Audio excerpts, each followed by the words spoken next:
Hello বন্ধুরা, happy new year তোমাদের সবাইকে। তোমরা কেমন আছো? আশা করি সবাই ভালো আছো, আর আমিও খুব ভালো আছি।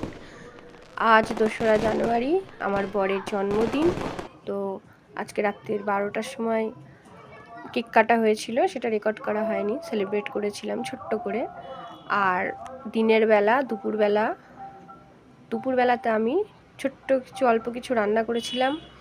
বেগুন ভাজা, ধনেপাতার বড়া, আর একটু খাসির মাংস আনা হয়েছিল, তো সেটা রান্না করে দিয়েছিলাম, আর একটু চাটনি করেছিলাম। যেহেতু আমি ঘরে থাকি না, সময় দিতে পারি না ঘরে, তো আমি আজকে এগুলো রান্না করতে খুব ব্যস্ত ছিলাম, তাতে কোনো ভিডিও রেকর্ড করা হয়নি, তোমাদের সঙ্গে শেয়ার করাও হয়নি।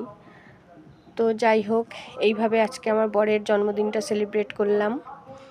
কেমন হয়েছে, তোমাদের কেমন লাগলো সেটা জানিও। আর কিছু খামতি থাকলে এডিটিংয়ে, রেকর্ডিংয়ে, সেগুলোও আমাকে জানিও, তোমাদের মতামত জানিও। ধন্যবাদ।